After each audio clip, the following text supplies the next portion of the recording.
honest reflection, but in totality, Monica, we don't often get to hear Caitlin Clark's perspective in quite this level of honesty. And this is an important conversation to continue to have with empathy for everybody involved. So listening to that, what was your reaction? I thought the choice, the word of being fearful of the conversation after a game that she alluded to was interesting, because oftentimes it seems, at least in the larger discourse, and not that there's not an emotional experience for Caitlin Clark, because I believe that it is, but it's the folks that are accused of doing something outside of the parameters of competition that are actually the ones that are fearful when you look at their social medias. This is what I will say.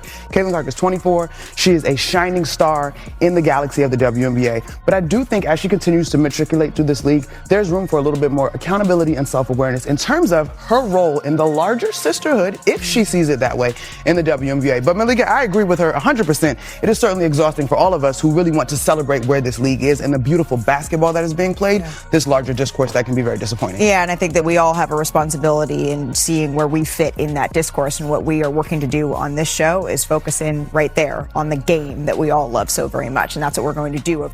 Monica McNutt, Caitlin Clark was standing right there in front of you on Saturday night. Yet by Sunday, you were criticizing her on national television.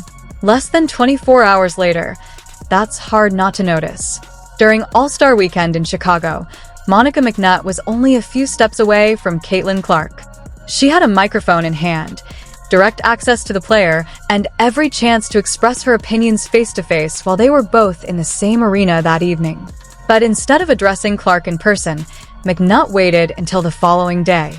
Appearing on ESPN's Women's Sports Sunday, she told a nationwide audience that Clark needs to show more accountability and greater self-awareness regarding the part she plays within the WNBA's broader sense of unity and sisterhood. A lot of times, you guys are the ones controlling the narratives about what people read and what people talk about, and a lot of that is sometimes so far out of touch with what is reality, and that can be confusing to somebody that's 24 and trying to navigate life and trying to help her team win a championship. I think there's just a false characterization of who I am sometimes, and I get it, as a reporter or as a blogger, you can write an opinion piece and that's your job and whatever, but at the same time, you don't know me.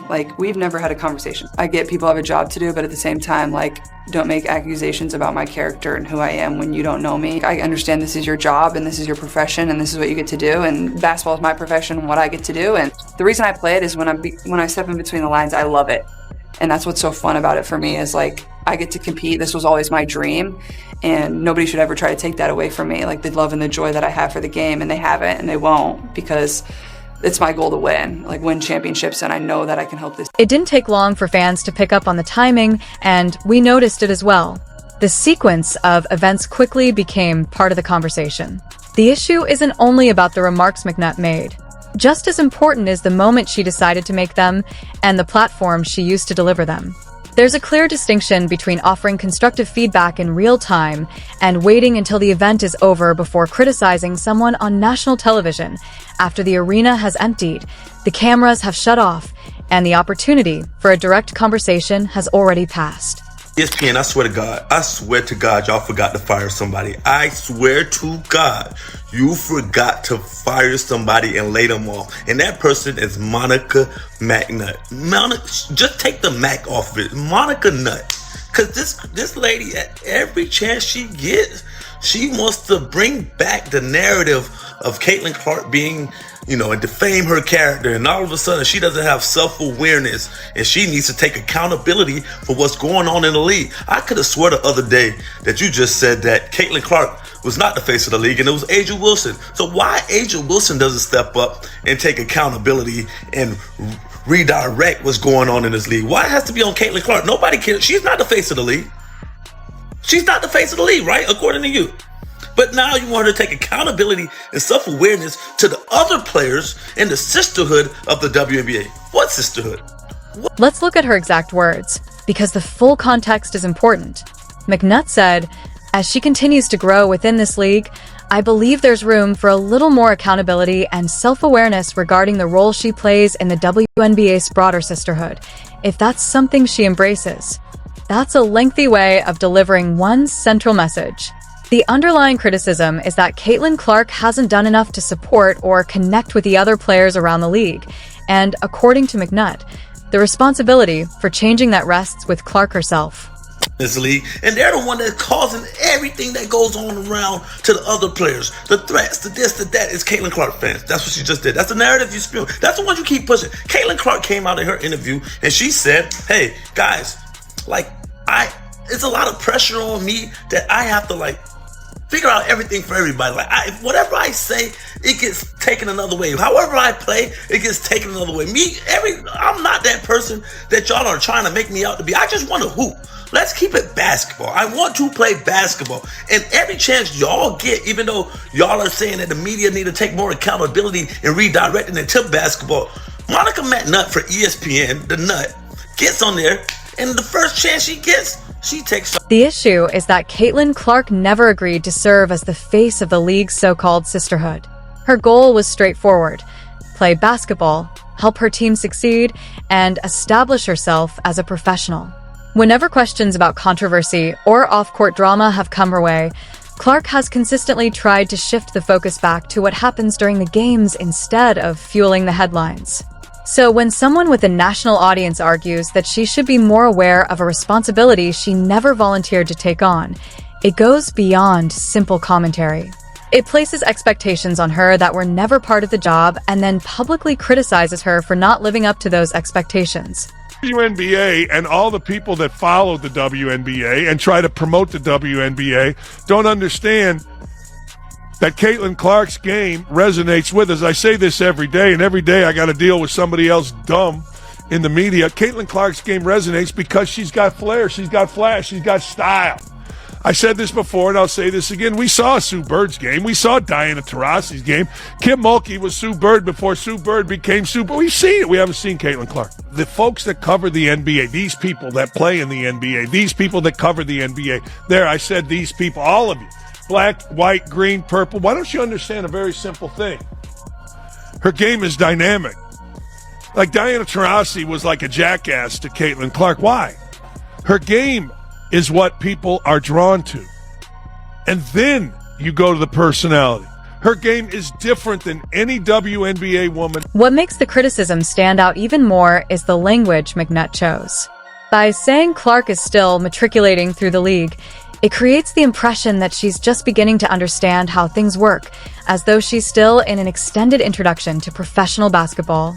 But that's difficult to reconcile with Clark's resume. She's already been recognized as a National Player of the Year, earned an Olympic gold medal, and has quickly become one of the most influential rookies the WNBA has ever seen. This isn't a newcomer trying to find her footing or learn the basics. From television ratings to ticket demand and overall league interest, Clark has already made a significant impact.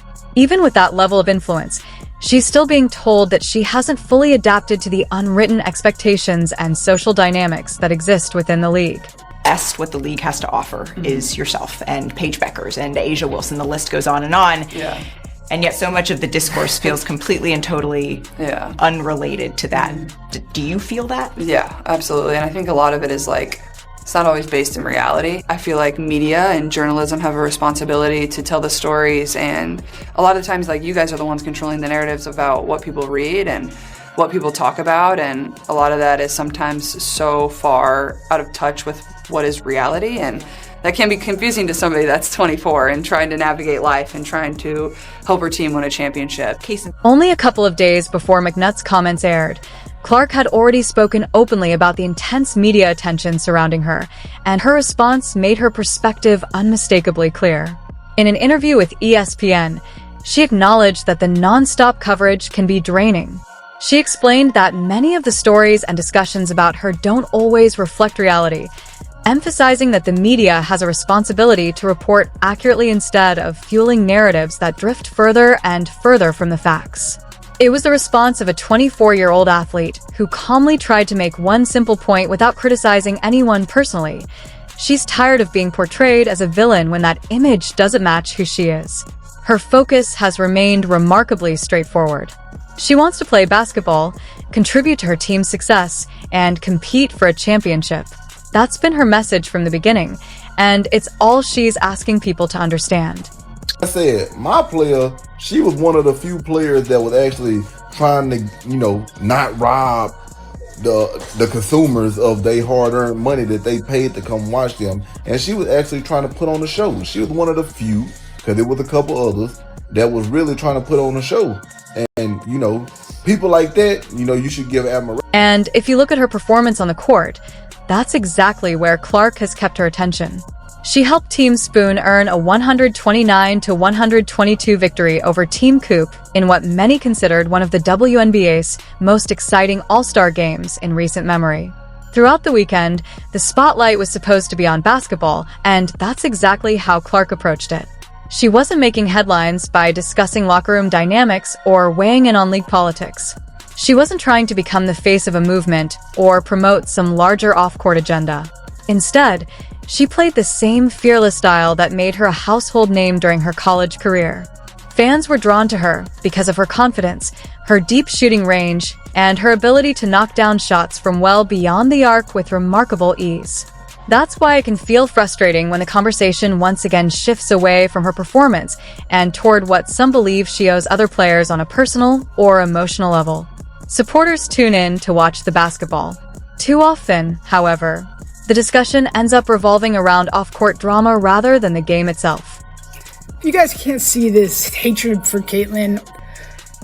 I don't understand. Please explain it to me. Monica McNutt and her conversation, it's like whenever the lines start to get closer and closer, boom, people want to break them apart.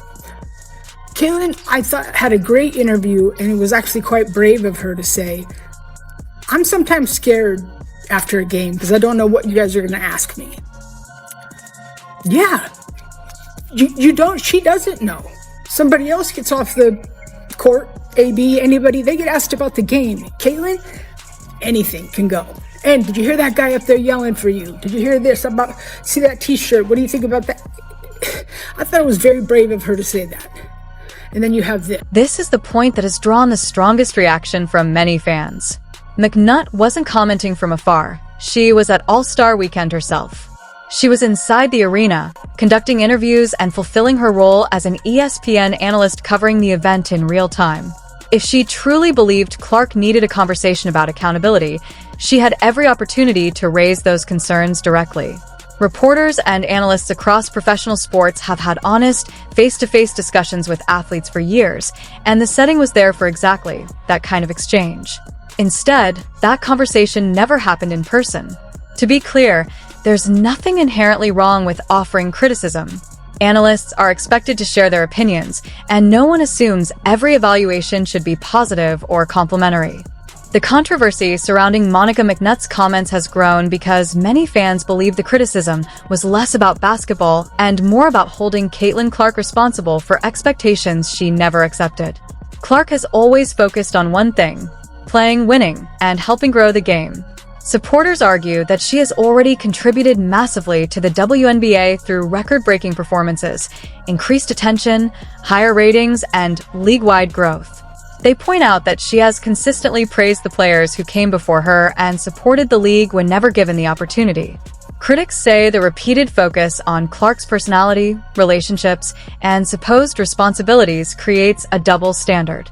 Instead of discussing her performances on the court, the conversation often shifts toward what she should do differently off the court. The backlash has led many fans to question whether some analysts are applying unfair expectations to Clark. They argue that she has been blamed for situations beyond her control while continuing to elevate the league through her play. Ultimately, Clark's message has remained the same. She wants the attention to return to basketball. She believes the focus should be on the game, the competition, and the performances that made fans fall in love with the sport in the first place.